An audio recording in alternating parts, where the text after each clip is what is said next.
The Anniversary.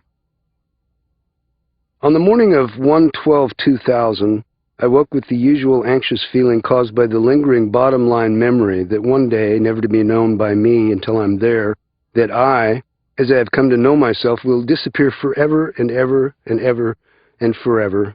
Amen. End of story.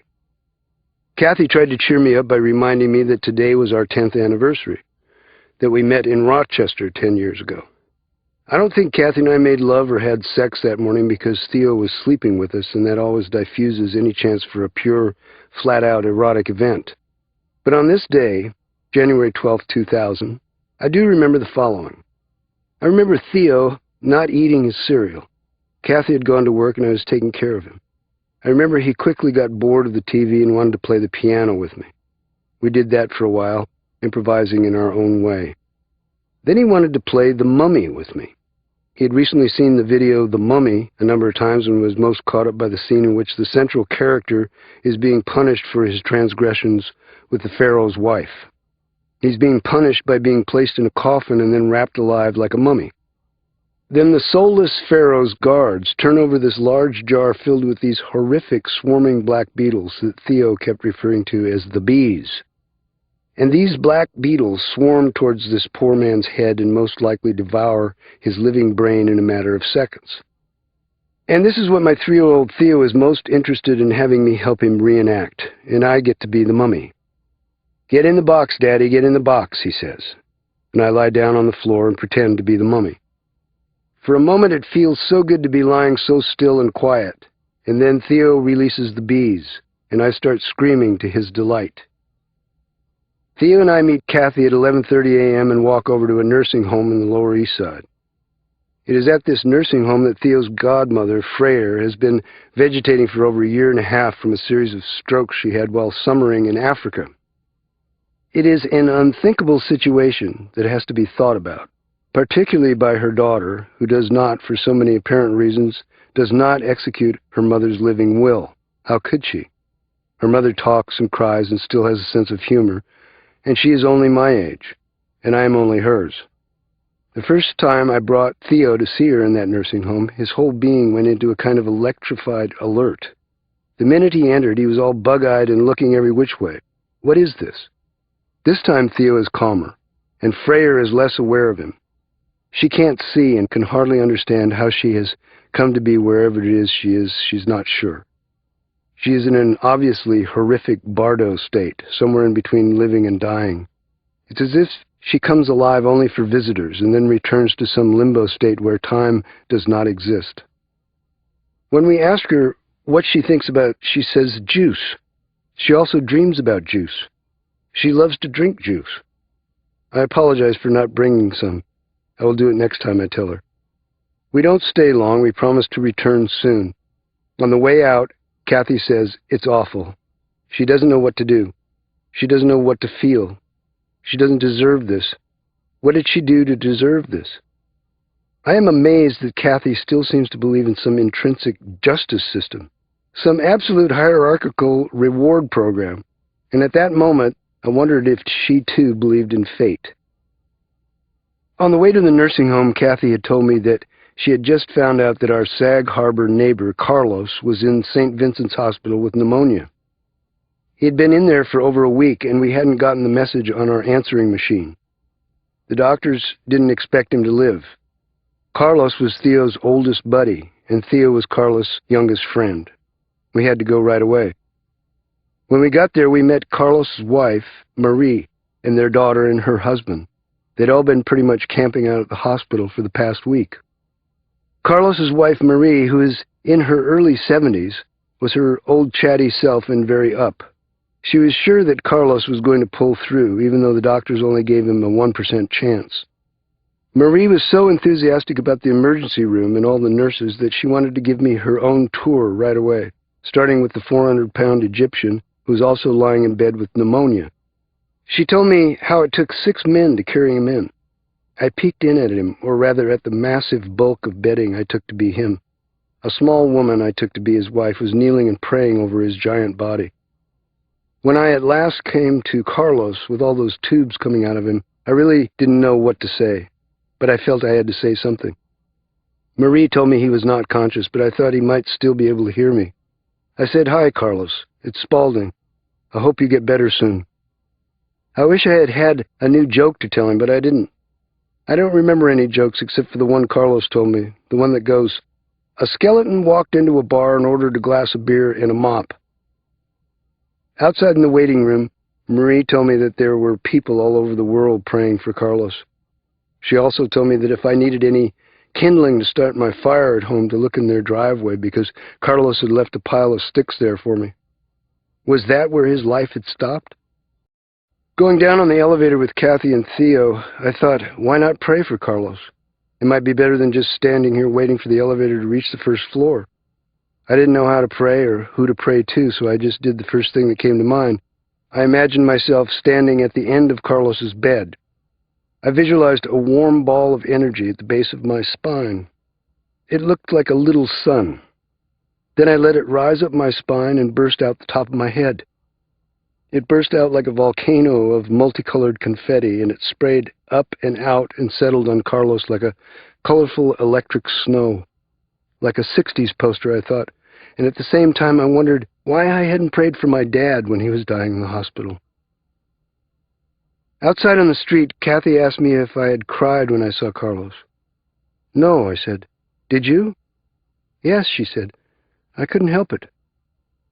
On the sidewalk outside St. Vincent's, Kathy suggested that I take Theo to ride on the carousel in Central Park.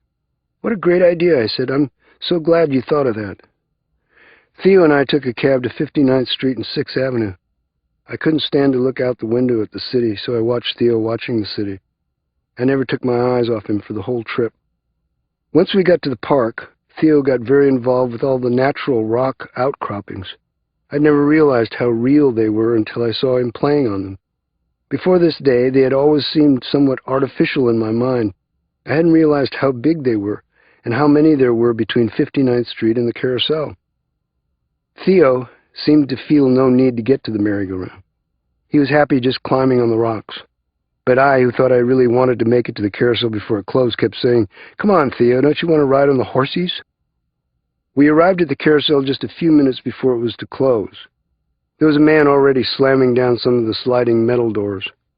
Oh, what a violent sound. We were the only ones on the merry-go-round, and it was going very fast. Theo was on an outside horse, and I was on the horse just in from him. I looked over at Theo going up and down to the music, and I saw that he was very, very happy. He was purely, utterly very happy. There was no room for anything else but the happiness that filled him. I don't remember who did it first, but no, it was me. Or was it I?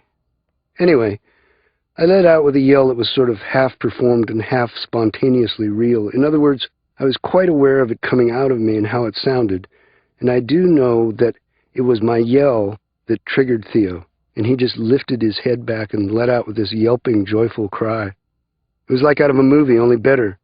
His cry just grabbed the whole day by the feet, by the short hairs, and gathered it up. It was pure celebration. It was unadulterated happiness. That one ride was enough for both of us, and anyway, it was clear they were closing the carousel down. Then on my way out, Theo spotted the treats. There was a little display of gum and candy at convenient child level, right on our way out. Theo seemed to know exactly what he wanted. It was what they call a ring pop, a sort of candy pacifier. A plastic ring with a giant, glassy, ruby-red candy shaped like a Walt Disney diamond. I picked up the ring pop and looked around but didn't see anyone handy to pay, so I just dropped it into my pocket. I'd never done anything like that before, or at least not often, and I didn't give it a second thought. As we were leaving, the man closing the metal doors turned and said, "What about that candy, mister?" I was taken completely by surprise.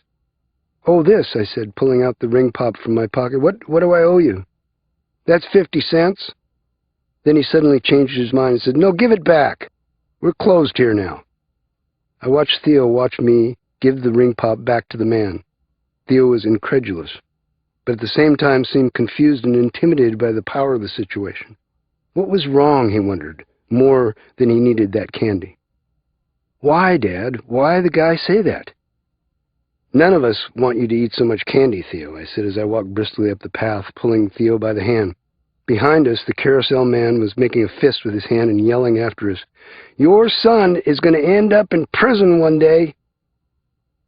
At the top of the hill, just beyond the carousel, I could see the rows of American elms catching the last of the day's light. They were all dark and twisting and casting incredible shadows on the green lawn.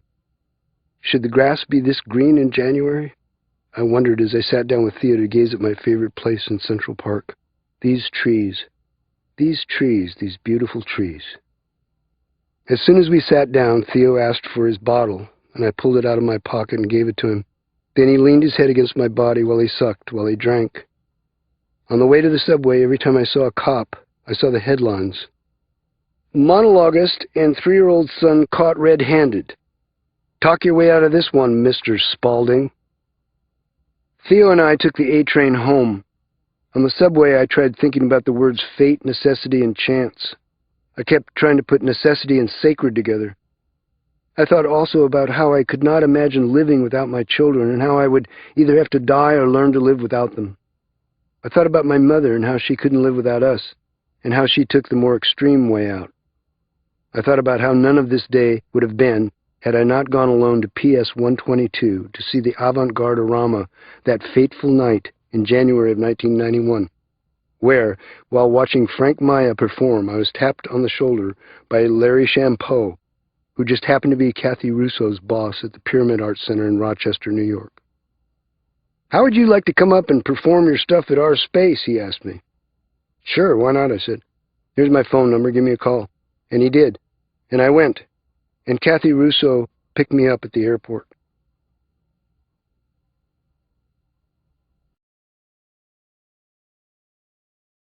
Dear New York City. Dear New York City, for 34 years I lived with you and came to love you. I came to you because I loved theater and found theater everywhere I looked. I fled New England and came to Manhattan, that island off the coast of America where human nature was king and everyone exuded character and had big attitude. You give me a sense of humor because you are so absurd. When we were kids, my mom hung a poster over our bed.